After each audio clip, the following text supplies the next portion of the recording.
A very special good evening to all of you my dear students. तो कैसे हैं आप लोग? उम्मीद करता हूँ आप सभी लोग अच्छे होंगे, पढ़ाई भी अच्छी चल रही होगी। दोस्तों आज की क्लास बहुत ज़्यादा इंटरेस्टिंग होने वाली है और बहुत ज़्यादा इम्पॉर्टेंट भी होगी, क्योंकि आज की क्लास में हम लोग एक मॉक टेस्ट लगाएंगे, यानी एक प्रैक्टिस सेट लगाएंगे। और इस प्रैक्टिस सेट में मैंने हर एक सब्जेक्ट से क्वेश्चंस को लिया है। तो यकीनन अगर आज आप लोग इस प्रैक्टिस सेट को लगाते हैं तो आप लोग को एग्जाम में बहुत ही ज़्यादा हेल्पफुल मिलेगा, क्योंकि दोस्तों आज की इस क्लास में मैंने बहुत ही अच्छे अच्छे क्वेश्चन जो है रखे हैं, मैथ से, इंग्लिश से, साइंस से, जीके से। ठीक है, तो आपको बहुत ज़्यादा फायदा होगा। अब देखिए दोस्तों, समय बहुत कम है, समय बहुत कम है, मात्र 20 दिन है। तो बच्चों इन 20 दिनों में आपको करना क्या है, किस तरह से पढ़ाई करना है, तो आप लोग पहले प्रीवियस पेपर को कंप्लीट कर जाइए। प्रीवियस पेपर कहने का मतलब क्या कि आपको 2006 से 2020 तक का जितना भी पेपर में अभी तक पूछा गया क्वेश्चन, हर एक क्वेश्चन को कंप्लीट कर लीजिए। यकीनन आपको बहुत फायदा होगा एग्जाम में, क्योंकि काफ़ी क्वेश्चंस जो हैं आपको रिपीटेड दिख जाएंगे। तो बहुत से बच्चे पूछेंगे कि सर मेरे पास तो 2006 से 2020 तक का तो पेपर है नहीं, लेकिन मैं पढ़ूं कैसे, है ना?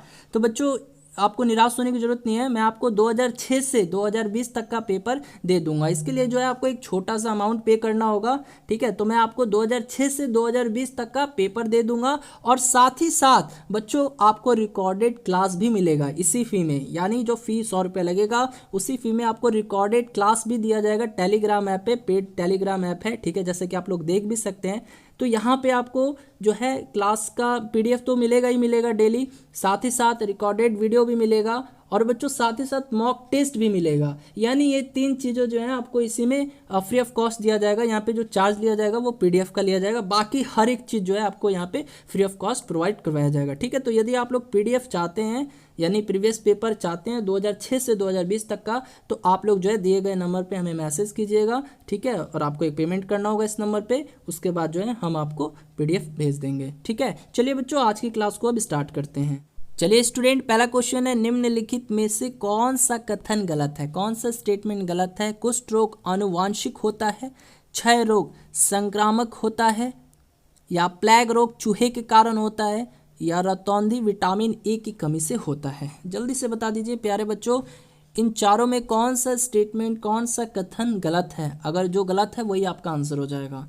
तो बच्चों बात करेंगे क्षय रोग की, तो क्षय रोग जो है एक संक्रामक रोग है, ये सही है, ये सही है। ठीक है, बात करेंगे प्लेग रोग जो कि चूहे के कारण फैलता है, ये भी कथन सही है। बात करेंगे ऑप्शन डी यानी रतौंधी, तो ये विटामिन ए की कमी से होने वाला रोग है, तो ये भी कथन सही है। बचा क्या?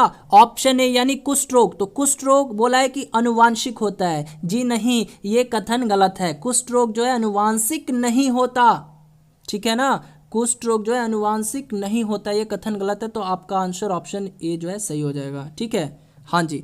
तो बच्चों आपको देखिए याद रखना है कि कुष्ठ रोग जो है ना, कुष्ठ रोग एक संचारशील रोग है, और ये जो रोग है ना बच्चों, माइक्रोबैक्टीरियम लेप्री नामक जीवाणु से होता है। क्या याद रखना है कि ये जो कुष्ठ रोग है ना बच्चों, ये कुष्ठ रोग ये किससे होता है? माइक्रोबैक्टीरियम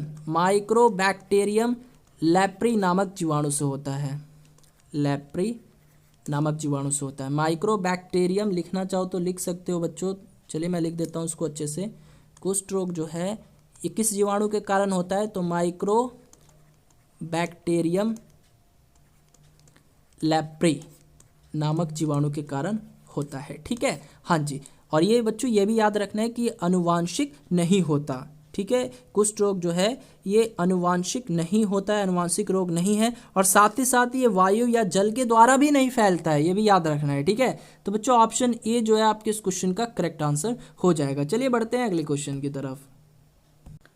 और देखिए स्टूडेंट, यहाँ से ये भी ध्यान रखिएगा, पूछा जा सकता है कि प्लेग रोग जो है किसके कारण होता है? तो बच्चों ये चूहे के कारण होता है। या फिर पूछे कि रतौंधी किस विटामिन की कमी से होता है? तो विटामिन ए की कमी से होता है। ठीक है, रतौंधी यानी जिसको नाइट ब्लाइंडनेस भी कहते हैं, है ना, बोलते हैं ना रतौंधी यानी नाइट ब्लाइंडनेस। तो ये किस विटामिन की डेफिशिएंसी से होता है? तो विटामिन ए की कमी से होने वाला रोग है ना। चलिए स्टूडेंट, अगला प्रश्न है, मादा जनन हार्मोन होता है, क्या होता है? एस्ट्रोजन होता है, या प्रोजेस्ट्रॉन होता है, एस्ट्रेडियोल होता है, ये सभी? बिल्कुल आंसर दीजिए, हर एक स्टूडेंट जवाब देंगे जी। मादा जनन हार्मोन जो है वो क्या होता है? तो वेरी गुड स्टूडेंट, यदि आप लोग आंसर दे रहे हैं ऑप्शन नंबर डी, देन आप लोग का आंसर सही है। तो बच्चों याद रखना है कि मादा जनन हार्मोन कौन कौन से होते हैं। एस्ट्रोजन भी हो जाएगा, प्रोजेस्ट्रॉन भी हो जाएगा, एस्ट्रेडियोल भी हो जाएगा, या फिर एक और होता है बच्चों HCG हार्मोन, HCG हार्मोन ये भी हो जाएगा, ठीक है। या फिर एक और होता है बच्चों रिलैक्सिन हार्मोन, रिलैक्सिन हार्मोन। तो ये भी जो है ये भी क्या हो जाएगा, मादा जनन हार्मोन हो जाएगा। तो बच्चों estrogen, progesterone, estradiol, HCG hormone, relaxin hormone, ये सब जितने भी है ना, ये सब मादा जनन अंग से निकलते हैं, ठीक है। तो आपको याद रखना है। चलिए बढ़ते हैं अगले क्वेश्चन की तरफ। चलिए स्टूडेंट, अगला प्रश्न है, आयोडीन की सर्वाधिक मात्रा कहाँ होती है? पहला ऑप्शन है थायराइड, देखिए इसको थायराइड कर दीजिएगा। दूसरा ऑप्शन है वृषण, तीसरा ऑप्शन है पिट्यूटरी, चौथा ऑप्शन है अग्नाशय। बिल्कुल आंसर दीजिए, हर एक स्टूडेंट आंसर देंगे और प्रयास है मेरा हर एक स्टूडेंट सही आंसर देंगे, क्योंकि ये क्वेश्चन मैं पहले भी करवा चुका हूँ। तो आयोडीन की सर्वाधिक मात्रा कहाँ होती है बच्चों, कहाँ होती है ये? वेरी गुड स्टूडेंट, यदि आपने आंसर दिया ऑप्शन ए यानी थायराइड, देन आप लोग का आंसर सही है। तो आयोडीन की सर्वाधिक मात्रा कहाँ होती है? थायराइड में होती है। आयोडीन की कमी से कौन सा रोग होता है? कई बार बता चुका हूँ, भूले तो नहीं हो ना। आयोडीन की कमी से कौन सा रोग होता है बच्चों, कौन सा रोग होता है? तो ये मैंने बताया था कौन सा रोग होता है, ये होता है ग्वाइटर, यानी जिसको हिंदी में घेंघा रोग बोलते हैं, इंग्लिश में ग्वाइटर बोलते हैं, ठीक है। हिंदी में क्या बोलते हैं? घेंघा रोग, घेंघा रोग। देखिए बच्चों, आज की क्लास बहुत ही ज़्यादा इंटरेस्टिंग होगी। अभी शुरुआत है, अभी आगे न्यूमेरिकल भी सॉल्व करेंगे, मैथ्स के भी क्वेश्चन सॉल्व करेंगे, इंग्लिश के भी क्वेश्चन सॉल्व करेंगे, ठीक है। बशर्ते आप लोग जो है अच्छे से वीडियो को लाइक कर दीजिए, और चैनल पे नए हो तो इस चैनल को भी जल्दी से सब्सक्राइब कर लीजिए, ताकि आपको ऐसी इंटरेस्टिंग क्लास हमेशा मिलती रहे। चलिए बढ़ते हैं अगले क्वेश्चन की तरफ। चलिए स्टूडेंट ध्यान दीजिएगा, अगला क्वेश्चन आ गया, भारत में, जी हाँ दोस्तों, भारत में होम रूल आंदोलन शुरू किया गया था, किसके द्वारा शुरू किया गया था? देखिए बहुत ही फेमस आंदोलन था बच्चों, कौन सा? होम रूल आंदोलन। तो ये किसके द्वारा शुरू किया गया था? पहला ऑप्शन है सुरेंद्र नाथ बनर्जी और तिलक द्वारा, दूसरा ऑप्शन है एनी बेसेंट और तिलक द्वारा, तीसरा ऑप्शन है मोतीलाल नेहरू और गांधी द्वारा, चौथा ऑप्शन है व्योमेश चंद्र बनर्जी और दादा भाई नौरोजी द्वारा। बिल्कुल फास्ट आंसर कीजिएगा, बहुत ही प्यारा सा क्वेश्चन है स्टूडेंट। हाँ जी बिल्कुल फास्ट। तो वेरी गुड, यदि आप लोग आंसर दे रहे हैं ऑप्शन नंबर बी, जी हाँ दोस्तों, यदि आप लोगों ने आंसर दिया है ऑप्शन नंबर बी, देन आप लोग का आंसर सही है। तो बच्चों याद रखना है, भारत में होम रूल आंदोलन की शुरुआत किसने की थी? तो ये की थी बच्चों एनी बेसेंट और बाल गंगाधर तिलक जी के द्वारा। और ये होम रूल आंदोलन की स्थापना कब हुई? देखिए पूछा जाता है कि होम रूल आंदोलन की स्थापना कब हुई, बताइए। यानी ये आंदोलन जो था बच्चों कब शुरू किया गया था, स्थापना कब हुई थी इसकी? तो बच्चों हुई थी 1916 ईस्वी में, 1916 ईस्वी में इसकी स्थापना हुई थी, ठीक है। और ये एक राजनीतिक, ये जो था ना एक राष्ट्रीय राजनीतिक संगठन था, जिसकी स्थापना 1916 ईस्वी में हुई थी, आपको याद रखना है। चलिए बढ़ते हैं अगले क्वेश्चन की तरफ। अच्छा, एक क्वेश्चन आया है स्टूडेंट, यहाँ पे देखिए नाम आया है सुरेंद्र नाथ बनर्जी, तो ये कौन थे? और व्योमेश चंद्र बनर्जी ये कौन थे? जल्दी से बताइए। तो बच्चों बात करेंगे सुरेंद्र नाथ बनर्जी के बारे में, तो ये कौन थे? तो ये एक भारत के महान स्वतंत्रता सेनानी थे, और इनको जो है राष्ट्रीय गुरु के नाम से भी जाना जाता है, ठीक है। किसको? सुरेंद्र नाथ बनर्जी को। अब बात करेंगे व्योमेश चंद्र बनर्जी, तो जल्दी बता दीजिए बच्चों, व्योमेश चंद्र बनर्जी कौन थे? तो बच्चों एक क्वेश्चन पूछा जाता है कि भारतीय राष्ट्रीय कांग्रेस के प्रथम अध्यक्ष कौन थे? तो भारतीय राष्ट्रीय कांग्रेस के प्रथम अध्यक्ष कौन थे बच्चों? तो ये व्योमेश चंद्र बनर्जी थे, यानी WC बनर्जी इनको शॉर्ट में कहा जाता है, WC बनर्जी। तो आपको याद रखना है, ठीक है बच्चों। हाँ जी, चलिए बढ़ते हैं अगले क्वेश्चन की तरफ। अब स्टूडेंट बात करेंगे व्योमेश चंद्र बनर्जी के बारे में, जिनको WC बनर्जी भी कहा जाता है, इनको WC बनर्जी भी कहा जाता है। तो बच्चों एक क्वेश्चन पूछता है कि भारतीय राष्ट्रीय कांग्रेस के प्रथम अध्यक्ष कौन थे? एक प्रश्न पूछा जाता है आपके एग्जाम में कि भारतीय राष्ट्रीय कांग्रेस के प्रथम अध्यक्ष कौन थे, बताइए। भारतीय राष्ट्रीय कांग्रेस के प्रथम अध्यक्ष कौन थे? तो ये व्योमेश चंद्र बनर्जी ही थे। ठीक है, हाँ जी, याद रखना है, लिख लीजिएगा इसको। कौन थे? WC बनर्जी, WC बनर्जी थे।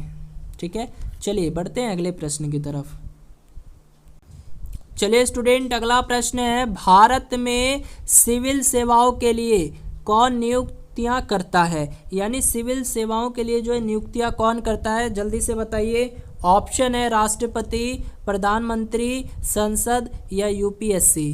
जल्दी से बता दीजिए बच्चों, बहुत ही अच्छा सा क्वेश्चन है और ऐसे ही क्वेश्चन आपको एग्जाम में देखने को मिल जाएंगे। तो भारत में सिविल सेवाओं के लिए नियुक्तियां कौन करता है? तो वेरी गुड स्टूडेंट, कौन करता है? तो ये देश के राष्ट्रपति करते हैं। यानी ऑप्शन नंबर ए जो है इस क्वेश्चन का राइट आंसर हो जाएगा। यहाँ तक कि भारत के जो मुख्य न्यायाधीश है ना, चीफ जस्टिस ऑफ इंडिया, उसकी भी नियुक्ति कौन करता है? तो भारत के राष्ट्रपति ही करते हैं। तो ये भी प्रश्न लिख लीजिए कि भारत के मुख्य न्यायाधीश की नियुक्ति कौन करता है? भारत के मुख्य न्यायाधीश यानी चीफ जस्टिस की नियुक्ति कौन करता है? तो ये भी जो है भारत के मुख्य न्यायाधीश की नियुक्ति कौन करता है? तो ये देश के राष्ट्रपति ही करते हैं। ठीक है, देश के राष्ट्रपति ही करते हैं। ठीक है ना, चलिए बढ़ते हैं अगले क्वेश्चन की तरफ। देखिए, बात करेंगे प्रधानमंत्री के बारे में। तो प्रधानमंत्री बनने के लिए उम्मीदवार की न्यूनतम आयु कितनी वर्ष होनी चाहिए? 25 वर्ष होनी चाहिए। और प्रधानमंत्री का कार्यकाल कितने वर्ष का होता है? 5 वर्ष का होता है। ठीक है, अब बात करेंगे संसद के बारे में। तो संसद के कितने अंग होते हैं बच्चों? 3 अंग होते हैं। 3 अंग होते हैं, 3 अंग होते हैं ना, पढ़े होंगे आप लोग। 3 अंग होते हैं, कौन कौन से? एक होता है राष्ट्रपति, ठीक है, एक होता है लोकसभा और एक होता है बच्चों राज्यसभा। ठीक है, अब ये जो लोकसभा है ना, इसको निम्न सदन कहते हैं हम लोग। क्या कहते हैं इसको? निम्न सदन कहते हैं। ठीक है, और ये जो राज्यसभा है ये कैसा सदन होता है? ये उच्च सदन होता है, याद रखिएगा, ये उच्च सदन होता है। ठीक है, हाँ जी, तो लोकसभा जो है निम्न सदन होता है, निम्न सदन होता है, और ये राज्यसभा जो है उच्च सदन होता है। ठीक है, हाँ जी, चलिए बढ़ते हैं अगले क्वेश्चन की तरफ। चलिए स्टूडेंट, अगला प्रश्न है, भारत सरकार का प्रथम न्याय अधिकारी है कौन है? भारत के मुख्य न्यायाधीश, विधि मंत्री, महान्यायवादी या महालेखा परीक्षक? तो बच्चों, भारत सरकार का प्रथम विधि अधिकारी कौन होता है? तो वेरी गुड स्टूडेंट, यदि आप लोग जवाब दे रहे हैं ऑप्शन नंबर सी। जी हाँ दोस्तों, ऑप्शन नंबर सी यदि आपका आंसर है देन आपका आंसर सही है। तो भारत सरकार का प्रथम न्याय अधिकारी कौन होता है? तो ये भारत के महान्यायवादी होते हैं, यानी the attorney general of India होते हैं। ठीक है, देखिए ये प्रश्न पूछा भी गया है कि भारत सरकार का प्रथम विधि अधिकारी कौन होता है? तो भारत सरकार का प्रथम विधि अधिकारी कौन होता है? तो ये भारत के महान्यायवादी होते हैं। ठीक है, हाँ जी, भारत के महान्यायवादी। और भारत के महान्यायवादी की नियुक्ति किसके द्वारा की जाती है? बताइए, प्रश्न पूछा जा सकता है स्टूडेंट, भारत के महान्यायवादी यानी the attorney general of India, the attorney general of India, English में क्या बोलेंगे? The attorney general of India, यानी भारत के महान्यायवादी की नियुक्ति किसके द्वारा की जाती है? तो बच्चों, नियुक्ति कौन करेगा? देश के राष्ट्रपति ही करेंगे। ठीक है, कौन करेंगे? देश के राष्ट्रपति। तो याद रखना है। ठीक है, चलिए बढ़ते हैं अगले प्रश्न की तरफ। चलिए स्टूडेंट, अगला प्रश्न है, ओजोन मनुष्य की रक्षा करता है। ओजोन मनुष्य की रक्षा करता है अल्फा किरणों से, बीटा किरणों से, पैराबैंगनी किरणों से या गामा किरणों से? जल्दी से आंसर कीजिएगा प्यारे बच्चों, बहुत ही अच्छा सा क्वेश्चन है।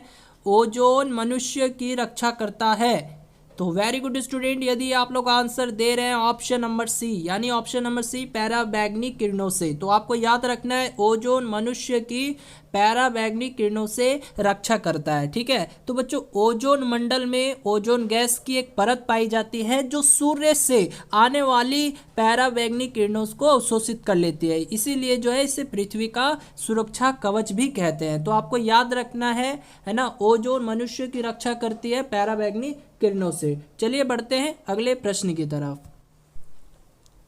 चलिए स्टूडेंट, अगला प्रश्न है, 20 केजी द्रव्यमान की वस्तु पर 120 न्यूटन का बल लगता है, तो वस्तु में उत्पन्न त्वरण की गणना करें। ठीक है, हाँ जी, कैसे बनाइएगा? तो देखिए बच्चों, ध्यान दीजिएगा, यहाँ पे 20 केजी द्रव्यमान बोला है, यानी मास कितना दे दिया है? 20 केजी। और उसके बाद बोल रहा है कि 120 न्यूटन का बल लगाया जाता है, यानी फोर्स कितना दे दिया बच्चों, 120 न्यूटन दे दिया। ठीक है, अब बोल रहा है कि वस्तु में उत्पन्न त्वरण की मान क्या होगी, यानी ए बराबर पूछा है। तो आप ही बता दीजिए इन तीनों के बीच क्या रिलेशन होता है। तो आप लोग जानते होंगे कि F बराबर m इंटू ए होता है, तो आपको ए निकालना है। तो ए बराबर क्या हो जाएगा, F अपॉन में m हो जाएगा। F कितना है बच्चों, तो ये 120 न्यूटन है, और अपॉन में m कितना है, 20 kg है। तो देखिए, तो 1 0 से 1 0 कैंसिल हो जाएगा और ये 6 बार में चला जाएगा। तो यहाँ से ए कितना निकल कर आ गया बच्चों, तो ए बराबर आ गया 6 मीटर पर सेकेंड स्क्वायर। ठीक है, तो ऑप्शन नंबर क्या हो जाएगा स्टूडेंट, ऑप्शन नंबर बी जो है इस क्वेश्चन का राइट आंसर हो जाएगा। चलिए बढ़ते हैं अगले क्वेश्चन की तरफ। चलिए स्टूडेंट, अगला प्रश्न है, एक कण का संवेग 400 kg मीटर पर सेकंड। देखिए यहाँ पे मीटर छूट चुका है, मीटर पर सेकंड कर लीजिएगा। ठीक है, तो एक कण का संवेग यानी मोमेंटम 400 kg मीटर पर सेकंड है। यदि 20 मीटर पर सेकंड के वेग से जा रहा है तो इसका द्रव्यमान क्या होगा, यानी इसका मास क्या होगा, ये आपको बताना है। तो बच्चों देखिए क्या क्या दिया हुआ है, पहले हम लोग लिख लेते हैं। ठीक है, तो बच्चों यहाँ पर आपको संवेग दिया हुआ है, यानी मोमेंटम दिया हुआ है, जिसको हम लोग p से डिनोट करते हैं। तो p बराबर कितना दे रखा है, 400 kg मीटर पर सेकंड, ये आपको दे रखा है। ठीक है, और उसके बाद ये देखिए बोला है कि 20 मीटर पर सेकंड के वेग से जा रहा है, यानी v भी दे रखा है आपको कितना, 20 मीटर पर सेकंड दे रखा है। और उसके बाद बोला है कि आप द्रव्यमान निकालिए, यानी मास जो है आपको निकालना होगा। तो बच्चों यहाँ से इन तीनों के बीच क्या रिलेशन होता है, बताइए क्या रिलेशन होगा। तो आप लोगों ने पढ़ा होगा कि p बराबर क्या होता है, m इंटू वी होता है ना। तो यहाँ से m निकालना है, तो m बराबर क्या हो जाएगा, p अपॉन v हो जाएगा। p कितना दिया हुआ है, 400 kg मीटर पर सेकंड दिया हुआ है। ठीक है, 400 kg मीटर पर सेकंड जो है आपको p दिया हुआ है। ठीक है, और अपॉन में v कितना दिया हुआ है, 20 मीटर पर सेकंड दिया हुआ है। तो 1 0 से 1 0, अब इसको काटिए, 40 है, नीचे 2 है, तो 2 के पारा में 40 कितने बार में आता है, 20 बार में आता है। तो यहाँ से m बराबर कितना आ जाएगा बच्चों, बताइए m बराबर कितना आ जाएगा, 20 kg आ जाएगा। सो सिंपल है ना। तो 20 kg जो है इसका द्रव्यमान होगा, यानी ऑप्शन नंबर डी जो है आपके इस क्वेश्चन का करेक्ट आंसर हो जाएगा। ठीक है, हाँ जी, समझ में आ रहा है। देखिए स्टूडेंट, ये बेसिक से क्वेश्चन है फिजिक्स के, और कभी कभी जो है बेसिक क्वेश्चन भी पूछ लिया जाता है आपके एग्जाम में। ठीक है, अभी हम लोग हर तरह के प्रश्नों को करेंगे। अभी और भी न्यूमेरिकल्स है जिनका लेवल थोड़ा सा मैं आप करूँगा, बट डरना नहीं है आप लोग को। हर एक न्यूमेरिकल जो है आपको अच्छे तरीके से समझ में आएगा, बशर्ते आप लोग क्लास को अंत तक देखिएगा।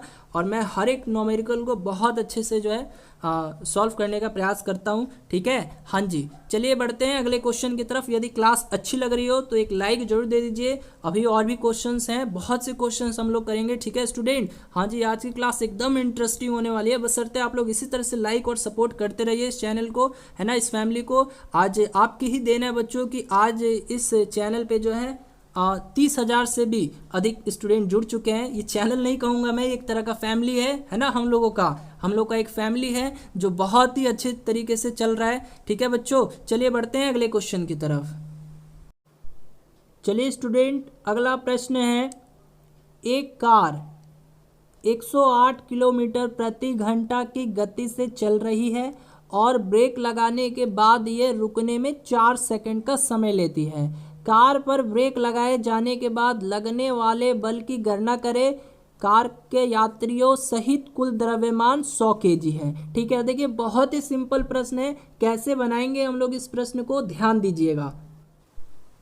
चलिए स्टूडेंट, अब देखिए यहाँ पे आपको फाइंड आउट क्या करना है, बल निकालना है, यानी फोर्स निकालना है। तो बच्चों फोर्स बराबर हम लोग क्या लिखते हैं, मास इनटू एक्सेलरेशन लिखते हैं। ठीक है, लिखते हैं ना। तो बच्चों यहाँ पे तो मास तो दे रखा है आपको 100 kg दे रखा है, बट स्टूडेंट यहाँ पर ए नहीं दे रखा है आपको, तो ए निकालना होगा, तब जाके आप लोग फोर्स निकाल पाएंगे। ठीक है, तो बोल क्या रहा है कि भाई एक कार है जो 108 किलोमीटर प्रति घंटा की गति से चल रही है, और होता क्या है, ब्रेक लगा दिया जाता है और ये रुकने में तकरीबन जो है 4 सेकंड का समय लेती है। ठीक है, ध्यान से सुनना, कोई कार थी बच्चों, ठीक है, और वो चल रही है 108 किलोमीटर प्रति घंटा की स्पीड से। तो यहाँ से u यानी इनिशियल वेलोसिटी क्या हो जाता है, 108 किलोमीटर प्रति घंटा हो जाता है। ठीक है, कैसे समझेंगे कि ये इनिशियल वेलोसिटी है? बच्चों देखिए, कार जो है ना चल रही थी 108 किलोमीटर प्रति घंटा की स्पीड से। अब होता क्या है कि भाई एकाएक ब्रेक लगा दिया जाता है। तो ब्रेक जब लगाया जाता है, क्वेश्चन में जब भी कहे कि किसी भी वस्तु में ब्रेक लगाया जाता है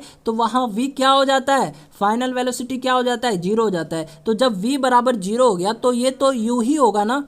यू कितना है? 108 किलोमीटर प्रति घंटा। यानी गाड़ी की प्रारंभिक वेग, गाड़ी का इनिशियल वेलोसिटी कितना है बच्चों? 108 किलोमीटर प्रति घंटा है। और फिर बाद में होता क्या है ना, ब्रेक लगा दिया जाता है। तो आप ही बताइए, जब ब्रेक लगा दिया जाएगा किसी भी वस्तु में तो वो तो भाई 0 हो जाएगा, वेलोसिटी उसका फाइनल वेलोसिटी 0 हो जाएगा ना। तो अब आप ही बताइए, u बराबर 108 किलोमीटर प्रति घंटा में है और यहाँ पे बोल रहा है देखो बच्चों सेकंड में, यानी कहीं ना कहीं आपको इसको मीटर पर सेकंड में बदलना होगा। तो इसको मीटर पर सेकंड में बदलने के लिए क्या करेंगे बताइए? किलोमीटर प्रति घंटा को मीटर पर सेकंड में बदलना है तो गुने में क्या करते हैं? 5/18 करते हैं। काटिए इसको, 6 बार में चला जाएगा, ठीक है। और ये कितना आ जाएगा? 6×5 = 30। तो 30 मीटर पर सेकंड आ गया आपका कितना? यू आ गया। v इतना है। और समय भी देखिए दिया हुआ है बच्चों, 4 सेकंड का समय लेती है रुकने में, ठीक है। 4 सेकंड का समय लेती है। अब बोला है क्या है? बोला है कि भाई आप ए अब निकालिए, ए निकालिए, ठीक है। तो देखिए, तो ये तीनों आपको मालूम है तो ए निकल सकता है, ऑफकोर्स निकल सकता है। कैसे? तो बच्चों ए बराबर आपको मालूम है ना क्या होता है? v - u/t, याद है?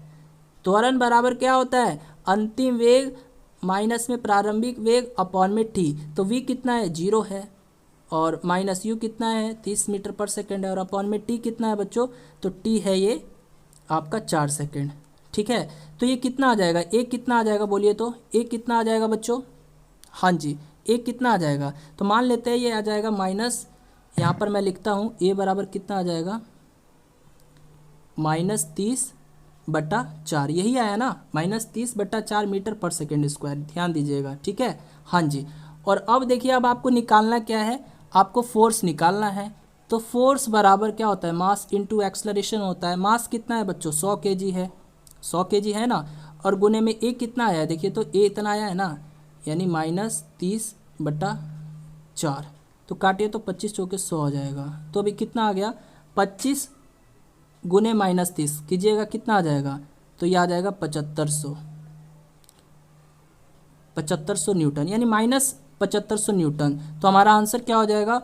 Option A. ऑप्शन ए जो है आपके इस क्वेश्चन का राइट आंसर हो जाएगा, ठीक है बच्चों। हाँ जी, हाँ जी। अच्छा, ये माइनस क्या रिप्रेजेंट कर रहा है बच्चों? माइनस आया है तो माइनस ये रिप्रेजेंट कर रहा है कि ये जो फोर्स लगा है ना अपोजिट डायरेक्शन में लगा है, ठीक है। तो उससे कोई दिक्कत वाली बात नहीं है। यहाँ पे आपका आंसर जो है क्या हो जाएगा? ऑप्शन ए हो जाएगा, ठीक है। हाँ जी, चलिए बढ़ते हैं अगले क्वेश्चन की तरफ।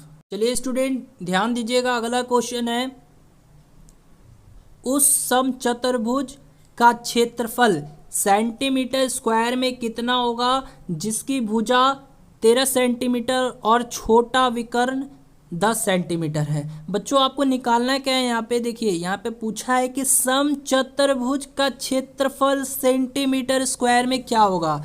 तो बच्चों समचतुर्भुज का क्षेत्रफल क्या होता है? पहले ये बताइए, समचतुर्भुज का क्षेत्रफल क्या होता है? तो बच्चों ये होता है d1 गुने d2 अपॉन में 2, ठीक है। हाँ जी, d1 गुने d2 अपॉन में d2। अब ये d1 क्या है बच्चों? ये पहला विकर्ण है, यानी पहला विकर्ण है। और ये d2 क्या है? दूसरा विकर्ण है। विकर्ण को क्या कहते हैं इंग्लिश में? डायगोनल। तो ये पहला डायगोनल है, ये दूसरा डायगोनल है, और अपॉन में 2, ठीक है। तो यहाँ पर देखिए तो बच्चों एक विकर्ण दे दिया है, छोटा विकर्ण आपको दिया हुआ है, छोटा विकर्ण आपको दे दिया है 10 सेंटीमीटर। तो अब एक बड़ा विकर्ण होगा, अगर वो मालूम होता तो बच्चों हम लोगों का आंसर निकल गया होता, ठीक है। लेकिन बड़ा विकर्ण दिया हुआ है। देखिए, अब देखिए मैंने क्या कहा था, समचतुर्भुज का क्षेत्रफल कैसे निकालना है? d1 गुने d2 अपॉन में 2, d1 गुने d2 अपॉन में 2। तो मान लीजिए दोनों विकर्णों को गुना कर देते, छोटा विकर्ण और बड़ा विकर्ण को दोनों में आपस में गुना कर देते और भाग दे देते 2 से, तो हमारा समचतुर्भुज का क्षेत्रफल आ जाता। लेकिन यहाँ पे तो दिया हुआ नहीं है बड़ा विकर्ण। तो आइए अब निकालते हैं। कैसे निकालेंगे? देखिए, भुजा दी हुई है, भुजा 13 सेंटीमीटर दी हुई है, तो हम लोग निकाल सकते हैं। बच्चों एक फॉर्मूला होता है, एक ट्रिक होता है, क्या? d1 का होल स्क्वायर प्लस में D2 का होल स्क्वायर, ठीक है, और बराबर में 4 गुने भुजा का स्क्वायर। यहाँ से बच्चों हम लोग जो है D1 या D2 को फाइंड आउट कर सकते हैं, लेकिन एक कोई दिया हुआ रहना चाहिए। तो यहाँ पे देखिए बच्चों, मान लेते हैं हम लोग को दिया हुआ है D2 दिया हुआ है, D1 निकालना है, बड़ा विकर्ण निकालना है। तो D1 निकालना है तो D1 का होल स्क्वायर कीजिए और प्लस में D2 कितना है, D2 को मान लेते हैं छोटा विकर्ण है, ये दे दिया है आपको 10, तो 10 का स्क्वायर कीजिए और बराबर में 4 और गुने में भुजा देखिए तो बोला है भाई भुजा दे रखा है कितना 13 सेंटीमीटर, तो 13 का स्क्वायर कीजिएगा यहाँ पे, ठीक है। तो अब देखिए यहाँ पे क्या हो जाएगा, D1 का स्क्वायर प्लस में 10 का स्क्वायर कीजिए 100 हो जाएगा और बराबर में 4 और गुना में 13 का स्क्वायर कीजिए तो ये 169 आ जाएगा। अब इतने को सॉल्व कीजिए तो प्यारे बच्चों, यानी देखिए इतने को सॉल्व कीजिए आंसर आ जाएगा। हाँ जी, तो यहाँ से मैं करता हूँ, 1 मिनट यहाँ से मैं लिख लेता हूँ, ठीक है, 1 मिनट। एक काम करता हूँ स्टूडेंट, इतने को मैं लिख लेता हूँ, बाकी सबको इरेज कर देता हूँ और यहाँ पर मैं इस चीज़ को लिखता हूँ, ठीक है। तो स्टूडेंट क्या आया था, देखिए ध्यान से देखिएगा बच्चों, D1 को जो है निकालना था तो D1 का होल स्क्वायर प्लस में D2 जो कि कितना था, छोटा विकर्ण था, वो कितना था 10 का स्क्वायर था और बराबर में 4 और गुने में भुजा का स्क्वायर था, यानी 13 का स्क्वायर हम लोगों ने किया था। यही ना है बच्चों, भुजा का स्क्वायर करना था। तो यहाँ से D1 का स्क्वायर प्लस में 10 का स्क्वायर कीजिएगा 100 आएगा, बराबर में 4 और गुने में 13 का स्क्वायर कीजिएगा 169 आएगा, ठीक है। तो ये D1 का स्क्वायर प्लस में 100 हो जाएगा। अब 169 में 4 से गुना कीजिए तो ये बच्चों आ जाएगा 676, ठीक है। तो यहाँ से D1 का होल स्क्वायर कितना आ जाएगा, देखिए तो 676 में से आप लोग 100 को घटा लीजिए, 100 को घटा लीजिएगा तो D1 का स्क्वायर कितना आ जाएगा, ये 576 आ जाएगा। अब दोनों तरफ मैं रूट चढ़ा देता हूँ, ठीक है, दोनों तरफ रूट चढ़ाऊंगा तो ये स्क्वायर से रूट कैंसिल हो जाएगा, तो D1 बराबर कितना आ जाएगा। अब आप ही बताइए, अंडर रूट 576 किसका वैल्यू होता है, 24 का वैल्यू होता है, ठीक है। हाँ जी, 24 आ चुका है। अब देखिए अब क्या पूछा था, सम चतुर्भुज का क्षेत्रफल पूछा था, वही पूछा था ना। तो सम चतुर्भुज का क्षेत्रफल क्या होता है, D1 गुने D2 अपॉन में 2, यही होता है बच्चों। तो D1 भी निकल गया 24, D1 क्या है, बड़ा विकर्ण है, 24 निकल चुका है। D2 कितना है बच्चों, 10 सेंटीमीटर है, जो कि छोटा विकर्ण दे रखा था, और अपॉन में क्या करेंगे, अपॉन में 2 कर देंगे। तो देखिए तो काटिए इसको, 5 बार में चला जाएगा, 2 पच्चे 10, 5 बार में चला जाएगा और 24 पच्चे कितना आ जाएगा, 120। तो 120 सेंटीमीटर स्क्वायर जो है आपके इस क्वेश्चन का आंसर आ गया, यानी ऑप्शन नंबर बच्चों ए जो है इस क्वेश्चन का करेक्ट आंसर हो जाएगा, ठीक है। हाँ जी, ऑप्शन नंबर ए। समझ में आ रहा है स्टूडेंट, एक बार जल्दी से मैसेज कर दीजिए आप लोग को ये क्वेश्चन समझ में आया कि नहीं आया। बच्चों नहीं आया तो वीडियो को फिर से जो है रिपीट करके देख लीजिएगा। मेंसुरेशन से ऐसे ही क्वेश्चन आपके एग्जाम में बनते हैं, इसी प्रकार के क्वेश्चंस पूछे जाते हैं, ठीक है। चलिए बढ़ते हैं अगले क्वेश्चन की तरफ। चलिए स्टूडेंट, अगला प्रश्न है, बहुत ही अच्छा प्रश्न है, टाइम एंड वर्क से है। ए, बी और सी किसी काम को 4, 28 और 56 दिनों में पूरा कर सकते हैं। एक साथ मिलकर काम करने पर वह उसी काम को कितना दिनों में पूरा करेंगे, ठीक है। देखिए बच्चों, ए किसी काम को 4 दिन में करता है, बी उसी काम को 28 दिन में करता है और सी उसी काम को 56 दिनों में करता है, ठीक है। अब क्या करेंगे, अब हम लोग इनका कुल कार्य निकाल लेंगे, यानी टोटल वर्क निकालेंगे, टोटल वर्क निकाल लेंगे, यानी कुल कार्य निकालेंगे। तो वो कैसे निकलेगा टोटल वर्क, तो इन तीनों का एलसीएम ले लीजिए, यानी 4, 28 और 56, क्या आ जाएगा, 56 आ जाएगा, ठीक है। हाँ जी, 56 आ गया। अब देखिए, अब यहाँ से ए का एक दिन का कार्य बताइए, ए का एक दिन का कार्य, यानी ए एक दिन में कितना कार्य करेगा, तो 14 कार्य करेगा। यानी देखिए 56 में भाग दीजिएगा 4 से तो 14 आ जाएगा, 56 में भाग दीजिएगा 4 से तो 14 आ जाएगा। तो ए का एक दिन का कार्य कितना आ जाएगा, 14 आ जाएगा। ठीक इसी प्रकार बी का एक दिन का कार्य निकाल दीजिए, यानी 56 में भाग दीजिए 28 से तो ये 2 बार में जाएगा, तो बी का भी एक दिन का कार्य आ गया 2। और इसी प्रकार सी का भी निकालिएगा तो सी का भी एक दिन का कार्य आ जाएगा 1, ठीक है। तो बच्चों अब क्या करेंगे, अब ए का एक दिन का कार्य कितना है 14 है, बी का एक दिन का कार्य कितना है 2 है, सी का एक दिन का कार्य कितना है 1 है। ठीक है, तो हमको निकालना है कि भाई अगर ये तीनों मिल जाते हैं तो इस काम को कितना दिनों में कंप्लीट करेंगे। डे निकालना है तो डे कैसे निकलेगा, ये टोटल कार्य कितना है 56 है। अब टोटल कार्य में भाग लगा दीजिए इनके एक दिन के कार्य को जोड़कर, इनके एक दिन के कार्य को आपस में जोड़ लीजिए, यानी 14 2 16 और 1 17, बस भाग लगा दीजिए पता चल जाएगा। तो कितना आया 56/17। अब देखिए पूर्णांक में इसको करना है तो पूर्णांक में कीजिएगा तो ये कितना आ जाएगा, ये आ जाएगा 3.5/17 दिन। कैसे, देखिए 17 तिया क्या होता है 51 होता है, 51 में 5 जोड़िएगा 56, तो ये आ गया ना 3.5/17 दिन लगेगा इन तीनों को उस काम को कंप्लीट करने में। ठीक है, चलिए बढ़ते हैं अगले क्वेश्चन की तरफ। चलिए स्टूडेंट, अगला प्रश्न है वायु में 400 मीटर पर सेकेंड की चाल से चलती हुई ध्वनि तरंग की लंबाई 80 सेंटीमीटर है, तो ध्वनि तरंग की आवृत्ति होगी, यानी यहाँ पर आवृत्ति यानी फ्रीक्वेंसी का बात पूछा है। तो सबसे पहले हम लोग क्या करेंगे स्टूडेंट, ध्यान दीजिएगा, सबसे पहले जो वैल्यू गिवन है उसको लिखते चलिए। तो यहाँ से देखिए ध्वनि तरंग की लंबाई यानी लेमडा, जिसको हम लोग वेवलेंथ कहते हैं, हिंदी में तरंग दैर्घ्य कहते हैं, ये दे दिया 80 सेंटीमीटर। ठीक है, और उसके बाद बोल रहा है वायु में 400 मीटर पर सेकंड की चाल से, यानी ध्वनि तरंग की चाल दे दी है, वेलोसिटी ऑफ साउंड जो है ये भी दे दिया गया है कितना 400 मीटर पर सेकंड। लेकिन बच्चों आप ही बताइए ये सेंटीमीटर में है और ये मीटर पर सेकंड में है, तो इसको भी तो मीटर से सेंटीमीटर में बदलना होगा ना। तो क्या करेंगे बताइए, क्या करेंगे, मीटर को सेंटीमीटर में बदलते हैं तो क्या करते हैं, 1 मीटर बराबर कितना सेंटीमीटर होता है, तो आप लोग को मालूम होगा ये 100 सेंटीमीटर होता है ना। तो यहाँ पे क्या करूँगा, गुने में 100 कर दूंगा और तब ये सेंटीमीटर पर सेकंड में हो जाएगा। तो ये कितना हो जाएगा बच्चों 40,000 सेंटीमीटर पर सेकंड हो गया आपका क्या, ध्वनि तरंग की चाल। अब पूछा क्या है, पूछा है कि ध्वनि तरंग की आवृत्ति बताइए यानी एफ। तो बच्चों लैम्डा दिया हुआ है, वी दिया हुआ है, एफ पूछा है, तो इन तीनों के बीच क्या रिलेशन होता है आप सभी बच्चे जानते हैं। वी बराबर क्या होता है, वी बराबर एफ गुने लैम्डा होता है ना। तो एफ बराबर निकालना है तो एफ बराबर क्या हो जाएगा बोलिए, तो एफ बराबर क्या हो जाएगा, वी अपॉन में लैम्डा हो जाएगा। तो वी कितना है 40,000 है ना 40,000, तो इसको लिख लीजिए, और अपॉन में लैम्डा कितना है 80 है, 80 सेंटीमीटर। तो 1 0 से 1 0 काट दीजिए और फिर इसको काटिए, 4000 को काटिए 8 के पार से, तो ये 500 बार में चला जाएगा। तो कितना आ जाएगा 500 हर्ट्ज जाएगा, है ना 500 हर्ट्ज, यानी ऑप्शन नंबर बी जो है आपके इस क्वेश्चन का करेक्ट आंसर हो जाएगा। ठीक है, देखिए फ्रीक्वेंसी एफ क्या है, एफ क्या है बच्चों, फ्रीक्वेंसी है, आवृत्ति है, और आवृत्ति का यूनिट क्या होता है, हर्ट्ज होता है, जॉ होगा ये। ठीक है, जॉ, सौ नहीं है, जॉ, हर्ट्ज। ठीक है, तो यहाँ से एफ बराबर कितना आ जाएगा 500 हर्ट्ज। चलिए बढ़ते हैं अगले क्वेश्चन की तरफ।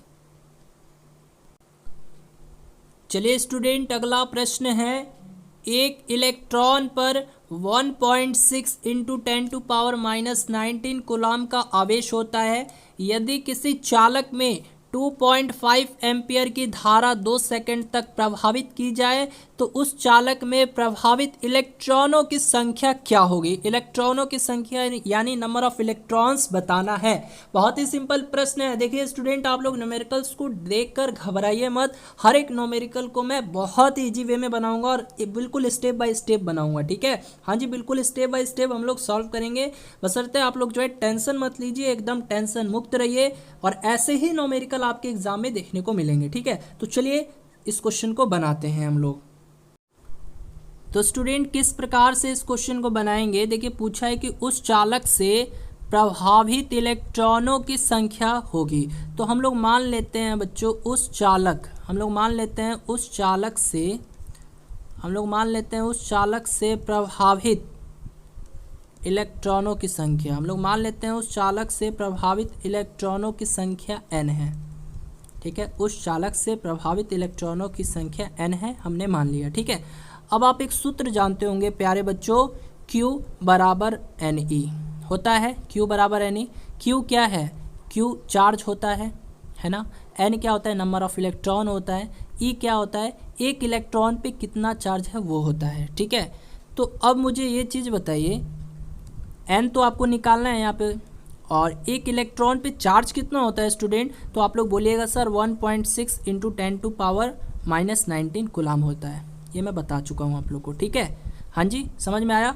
अब इसके बाद देखिए, अब बच्चों आपको यहाँ पे 2.5 एम्पियर की धारा जो है 2 सेकंड तक प्रभावित की जाती है। तो ये दिया हुआ है, एम्पियर दिया हुआ है, यानी अब आपको जो धारा जो है, धारा जिसको आई कहते हैं बच्चों, आई, ठीक है, ये आपको दे रखा है। कितना धारा कितना दे रखा है, 2.5 एम्पियर दे रखा है, ठीक है। और समय जिसको हम लोग टी बोलते हैं बच्चों, ये भी कितना दे रखा है आपको, 2 सेकंड दे रखा है, ठीक है। तो बच्चों देखिए, अगर आपको Q पता चल जाए तो अब तो आप N निकाल लोगे। Q नहीं ना मालूम है तो Q मालूम हो सकता है। कैसे, देखिए I दिया हुआ है, T दिया हुआ है और Q निकालना है। ऑफकोर्स निकल जाएगा, क्योंकि I, T और Q में क्या रिलेशन होता है, तो आपको पता है कि I बराबर क्या होता है, Q/T होता है ना, Q/T होता है। तो देखिए, तो I कितना है बच्चों, 2.5 है ना। और Q कितना है, देखिए Q कितना है, यही ना है Q यही ना लिखिएगा, ऑफकोर्स लिखिएगा। तो लिख दीजिए N, लिखिए N गुने 1.6 इंटू 10⁻⁻19 और अपॉन में लिख दीजिए T कितना है, 2.5 है, ये N है, ठीक है ना। तो अब बच्चों बनाइए, बन जाएगा, N निकल जाएगा। देखिए N निकलेगा कि नहीं निकलेगा, देखिए I कितना है, 2.5 है, और बराबर में ये मैंने देखिए Q की जगह क्या लिखा है, Q की जगह N गुने 1.6 इंटू 10⁻⁻19 कूलाम। तो इतने को कीजिएगा तो ये N इजीली निकल कर आ जाएगा। आइए मैं बताता हूँ, इतने को मैं अच्छे से जो है रफ पे लिख के सॉल्व करके बताता हूँ इतने को, ठीक है। हाँ जी, बस स्क्रीन पे ध्यान दीजिएगा, ठीक है। चलिए, तो यहाँ पे मैं लिख लेता हूँ। देखिए क्या था, I बराबर Q/T होता है। तो I कितना था बच्चों, देखो तो 2.5 है। और Q कितना था, Q बराबर मैंने लिखा था बच्चों, आपको मालूम होना चाहिए, N गुने 1.6 इंटू 10⁻⁻19 कूलाम। और अपॉन में T कितना है बच्चों, 2 सेकंड है। तो देखिए, तो इतने को सॉल्व कीजिए ना। तो देखिए हम लोग क्या करते हैं, अब मैं N बराबर लिखना चाहता हूँ, तो मैं N बराबर इस प्रकार लिख सकता हूँ, बोलिए तो N बराबर 2.5 इंटू 2, देखिए 2.5 इंटू 2 और अपॉन में ये चीज़ चला जाएगा, यानी 1.6 इंटू 10⁻⁻19 हो जाएगा, ऑफकोर्स हो जाएगा। तो देखिए, तो 1 से 1 काट दूंगा, ठीक है। तो ये देखिए 25 दूनी क्या हो जाएगा, 50 और बटा में 16 हो जाएगा। तो इसको काटिएगा तो ये तकरीबन 3 पॉइंट कुछ आएगा, और ये जो है 10⁻⁻19 है, ऊपर जाएगा तो क्या हो जाएगा, तो ये हो जाएगा बच्चों 10 के पावर, ऊपर जाएगा तो ये पावर प्लस में हो जाएगा, यानी 10⁻19 हो जाएगा। तो 3.1 गुने 10⁻19, यानी ऑप्शन नंबर बच्चों क्या हो जाएगा, ऑप्शन नंबर क्या हो जाएगा, देखिए तकरीबन जो है ऑप्शन नंबर आपका सी ही जो है राइट आंसर हो जाएगा मिला जुला कर। हाँ जी, अप्रोप्रिएट जो है ऑप्शन नंबर सी जो है आपके इस क्वेश्चन का करेक्ट आंसर हो जाएगा। तो समझ में आया स्टूडेंट, एक बार बोल दीजिए समझ में आया। चलिए, बहुत अच्छी बात है, बढ़ते हैं अगले क्वेश्चन की तरफ। चलिए स्टूडेंट, अगला क्वेश्चन है। अब देखिए इंग्लिश के क्वेश्चंस आ चुके हैं आपके सामने। क्वेश्चन है, in this question choose the word similar in the meaning to the word given. यानी आपको एक वर्ड दिया हुआ है और आपको उसका सिनोनिम्स बताना है, यानी सिमिलर मीनिंग बताना है। वर्ड है बच्चों फ्लंग वर्ड है, तो जल्दी से बता दीजिए इस वर्ड का सिनोनिम्स क्या हो जाएगा। फ्लंग का सिनोनिम्स क्या हो जाएगा, थ्रू होगा, कॉट होगा, कास्ट होगा या स्पैट होगा। बिल्कुल फास्ट आंसर कीजिए स्टूडेंट, आज की क्लास एकदम इंटरेस्टिंग हो जाएगी, है ना। देखिए बहुत अच्छा लग रहा होगा बच्चों, तो इस वीडियो को लाइक जरूर कर दीजिएगा। अभी और भी क्वेश्चंस हैं जो हम लोग करेंगे, ठीक है। हाँ जी, तो फ्लंग का मतलब क्या होता है बच्चों, फ्लंग का मतलब होता है फेंकना। फ्लंग का मतलब क्या होता है, फेंकना, ठीक है। हाँ जी, तो अब आप ही बता दीजिए। कॉट होगा, जी नहीं, कॉट का मतलब तो पकड़ना होता है। कैस्ट भी नहीं होगा, स्पैट भी नहीं होगा, स्पैट का मतलब झगड़ा होता है। थ्रू का मतलब क्या होता है, जी हाँ दोस्तों, फेंकना होता है। थ्रू का मतलब भी फेंकना होता है ना। तो यहाँ से फ्लंग और थ्रू ये आपस में एक दूसरे के क्या है, सिनोनिम्स है। चलिए बढ़ते हैं अगले क्वेश्चन की तरफ। चलिए स्टूडेंट, अगला वर्ड है रिडीम। हाँ जी, अगला वर्ड है रिडीम, इसका भी आपको सिनोनिम्स बताना है, तो जल्दी से बता दीजिए बच्चों। अगला वर्ड आ चुका है रिडीम, इसका भी सिनोनिम्स बताना है। क्या पनिश होगा? जी नहीं। फॉरगेट होगा? जी नहीं। फॉरगिव भी नहीं होगा। पनिश का मतलब क्या होता है? पनिश का मतलब होता है सजा देना, पनिश यानी सजा देना। फॉरगेट का मतलब क्या होता है? भूल जाना, है ना, भूल जाना। और फॉरगिव का मतलब क्या होता है? माफ़ करना यानी क्षमा करना। तो बच्चों अब आप ही बताइए, रिडीम का मतलब क्या होगा? एक तरह से सेव। रिडीम का मतलब ही होता है छुड़ाना, बचाना, है ना। तो आप लोग बोल सकते हो रिडीम का मतलब क्या होता है बच्चों, लिख लीजिए यहाँ पे, हो जाएगा रिडीम का मतलब बचाना या छुड़ाना, ठीक है। तो यहाँ सेव का अर्थ भी क्या होता है बच्चों? सेव का अर्थ भी होता है बचाना, है ना। तो ऑप्शन बी जो है आपके क्वेश्चन का करेक्ट आंसर हो जाएगा, यानी रिडीम और सेव आपस में एक दूसरे के सिनोनिम्स हो जाएंगे, ठीक है। हाँ जी, चलिए बढ़ते हैं अगले प्रश्न की तरफ। चलिए स्टूडेंट, अगला प्रश्न है choose the word opposite in meaning to the word given. यानी आपको यहाँ पर एक वर्ड दिया हुआ है और आपको अपोजिट मीनिंग बताना है। इसका वर्ड क्या है बच्चों? फेयर है। तो जल्दी से बता दीजिए इसका एंटोनिम्स क्या होगा, अपोजिट मीनिंग क्या होगा? अनट्रू होगा, अनजस्ट होगा, कोर्स होगा या हार्श होगा? जल्दी से बता दीजिए। देखिए हार्श का मतलब क्या होता है बच्चों? कठोर होता है। कोर्स का मतलब क्या होता है? रफ यानी खुरदरा, बोलते हो ना, रफ टाइप का, खुरदरा टाइप का है ना। और अनजस्ट का मतलब हो जाएगा अनुचित, है ना, अनुचित हो जाएगा। और अनट्रू का मतलब बोल सकते हो आप लोग जो ट्रू ना हो, है ना, गलत, गलत बोल सकते हो। अब आप ही बता दीजिए। देखिए फेयर का मतलब क्या होता है? एकदम स्पष्ट। फेयर का मतलब क्या होता है? स्पष्ट बोल सकते हो, उचित बोल सकते हो। तो अब आप ही बता दीजिए ना, अब आप ही बता दीजिए एंटोनिम्स क्या हो जाएगा। वेरी गुड स्टूडेंट, यदि आपने आंसर दिया ऑप्शन बी, देन आप लोग का आंसर सही है। तो अनजस्ट हो जाएगा, क्योंकि फेयर का मतलब क्या होता है? स्पष्ट होता है, उचित होता है। अनजस्ट का मतलब क्या होता है? अनुचित होता है। तो एक दूसरे के क्या हुए? एंटोनिम्स हुए, अपोजिट मीनिंग हुए। चलिए स्टूडेंट, अगला वर्ड दिया हुआ है लिबर्टी, इसका भी आपको एंटोनिम्स बताना है, ठीक है। लिबर्टी, इसका भी आपको एंटोनिम्स यानी अपोजिट मीनिंग बताना है। चलिए ऑप्शन है फ्रीडम, ऑप्शन बी है लिबर्शन, ऑप्शन सी है बॉन्डेज, ऑप्शन डी है क्राउडेड। जल्दी से बता दीजिए प्यारे बच्चों, बहुत ही अच्छा क्वेश्चन है और इसी प्रकार के क्वेश्चन आपको पैरामेडिकल के एग्जाम में देखने को मिल जाएंगे। हाँ जी, लिबर्टी का मतलब क्या होता है? सबसे पहले तो ये बताइए। लिबर्टी का मतलब होता है बच्चों आज़ादी, स्वतंत्रता, है ना, बोल सकते हो। लिबर्टी का मतलब क्या होता है? आज़ादी, स्वतंत्रता होता है, ठीक है। तो अब आप ही बताइए फ्रीडम होगा? जी बिल्कुल नहीं, फ्रीडम तो इसका सिनोनिम्स हो जाएगा। लिबरेशन होगा? ये भी नहीं होगा बच्चों। बॉन्डेज होगा? जी हाँ दोस्तों, बॉन्डेज हो जाएगा, क्योंकि बॉन्डेज का मतलब क्या होता है? बॉन्डेज का मतलब होता है एक तरह से गुलामी, है ना, एक तरह से बंधन, मतलब किसी बंधन में बंध जाना, गुलाम हो जाना। तो बॉन्डेज का मतलब ये होता है, ठीक है। हाँ जी, ठीक है, आ रहा है ना समझ में बच्चों? हाँ, क्राउडेड भी नहीं होगा, क्योंकि क्राउडेड का मतलब क्या होता है? भीड़ होता है। तो बच्चों यहाँ पे लिबर्टी एक तरफ आज़ादी है और एक तरफ गुलामी है, ये एक दूसरे के एंटोनिम्स हुए कि नहीं हुए? अपोजिट मीनिंग हुए ना। हाँ जी, तो ऑप्शन नंबर सी जो है आपके इस क्वेश्चन का एकदम प्यारा सा आंसर हो जाएगा। चलिए बढ़ते हैं अगले क्वेश्चन की तरफ।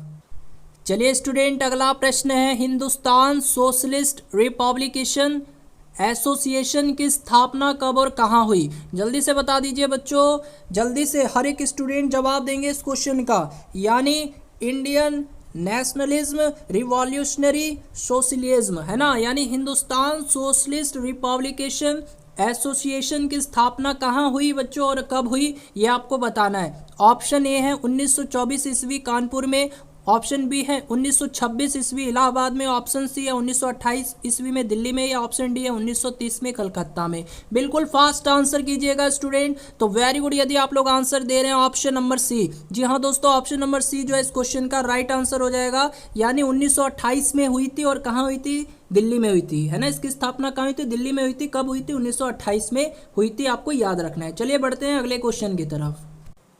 चलिए स्टूडेंट, अगला प्रश्न है केंद्रीय विधान परिषद में किसने बम फेंका था बच्चों? केंद्रीय विधान परिषद में किसने बम फेंका था? भगत सिंह ने, बुट्टू केशवर दत्त ने, राजगुरु ने, या ए और बी दोनों ने?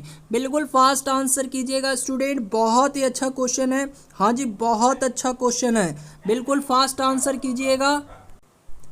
हाँ जी, बिल्कुल सही आंसर आ रहा है, बिल्कुल सही आंसर आ रहा है। यानी केंद्रीय विधान परिषद में किसने बम फेंका था? तो बच्चों किसने बम फेंका था? तो आपको बता दे, भगत सिंह और बुट्टू केशवर दत्त जी ने, है ना। भगत सिंह और बुट्टू केशवर दत्त जी ने जो है केंद्रीय विधान परिषद में बम फेंका था। यानी आंसर क्या हो जाएगा बच्चों? Option number D. Option number D जो है इस क्वेश्चन का राइट आंसर हो जाएगा। अब कब फेंका था? सेंट्रल असेंबली में, यानी केंद्रीय विधान परिषद में बम कब फेंका गया था बच्चों? ये भी याद रखिएगा, 8 अप्रैल 1929 ईस्वी में। ठीक है, हाँ जी। अच्छा, अब बता दीजिए भगत सिंह और बुट्टू केशवर जी को फांसी कब हुआ था? वैसे तो हम शहीद बोलेंगे, है ना, तो जल्दी से बता दीजिए, जल्दी से बता दीजिए बच्चों, कब फांसी हुआ था बच्चों? बिल्कुल फास्ट आंसर देना है। तो वेरी गुड स्टूडेंट, कब हुआ था? 23 मार्च। जी हाँ दोस्तों, याद कर लीजिएगा, 23 मार्च 1931 को, 23 मार्च 1931 को शाम 7:33 पर भगत सिंह और उनके दोनों साथी, कौन कौन से? सुखदेव और राजगुरु को भी हुआ था फांसी। लेकिन अगर पूछे कि केंद्रीय विधान परिषद में बम किसने फेंका था, तो ये केवल भगत सिंह और बुट्टू केशवर दत्त जी ने फेंका था। ठीक है बच्चों, चलिए बढ़ते हैं अगले क्वेश्चन की तरफ। यदि क्लास इंटरेस्टिंग लग रही हो तो एक लाइक जरूर दे दीजिएगा, और इस चैनल पे नए हो तो इस चैनल को भी सब्सक्राइब कर लीजिएगा, है ना। अगला क्वेश्चन है स्टूडेंट, साइमन कमीशन कब भारत आया? साइमन कमीशन भारत कब आया था बच्चों? 8 नवंबर 1927 ईस्वी में, 31 दिसंबर 1927 ईस्वी में, 3 फरवरी 1928 ईस्वी में, या 31 दिसंबर 1928 ईस्वी में? बिल्कुल फास्ट आंसर कीजिएगा। साइमन कमीशन बहुत ही इंपॉर्टेंट प्रश्न हो जाता है स्टूडेंट, साइमन कमीशन भारत कब आया था? तो जी हाँ दोस्तों, यदि आप लोग आंसर दे रहे हैं ऑप्शन नंबर सी, जी हाँ दोस्तों ऑप्शन नंबर सी यदि आप लोग आंसर दे रहे हैं देन आपका आंसर सही है। तो साइमन कमीशन भारत कब आया था बच्चों? तो यह आया था 3 फरवरी 1928 ईस्वी को आया था। ठीक है, हाँ जी, चलिए बढ़ते हैं अगले क्वेश्चन की तरफ। चलिए स्टूडेंट, अगला प्रश्न आ जाता है, भारत में पृथक निर्वाचन पद्धति अथवा सांप्रदायिक निर्वाचन पद्धति की शुरुआत कब की गई? बच्चों बहुत ही वीवीआई क्वेश्चन है, ये क्वेश्चन आ चुका है आपके पैरामेडिकल के एग्जाम में, है ना। तो बच्चों जल्दी से बता दीजिए, भारत में पृथक निर्वाचक पद्धति अथवा सांप्रदायिक निर्वाचन पद्धति, इन दोनों पद्धति की शुरुआत किस वर्ष की गई थी? तो चलिए ये क्वेश्चन मैं आपको नहीं बताऊंगा, ये भी क्वेश्चन आप लोग के लिए एज ए होमवर्क के रूप में हो गया। तो चलिए दोस्तों, आज की इस क्लास में इतना ही, है ना, आज की इस क्लास में इतना ही। आप लोग फिर से इस वीडियो को देखिए, क्योंकि मैंने इस वीडियो में बहुत ही वीवीआई न्यूमेरिकल बताया है, मैथ्स के 2-3 टाइप भी बताए हैं, क्वेश्चन भी बताए हैं ना। तो आप लोग इस वीडियो को फिर से देखिए और फिर से एक बार जो है नोट्स बना के हर एक चीज को अच्छे से कीजिए, एकदम मॉक टेस्ट के रूप में आप लोग इसको जो है प्रैक्टिस कीजिए फिर से, है ना। फिर से बनाइए सभी क्वेश्चनों को और देखिए खुद से बनता है नहीं बनता है, नहीं बनेगा तो फिर से वीडियो को देख लीजिएगा। तब तक के लिए bye bye, good night, take care, मिलते हैं अगली क्लास में।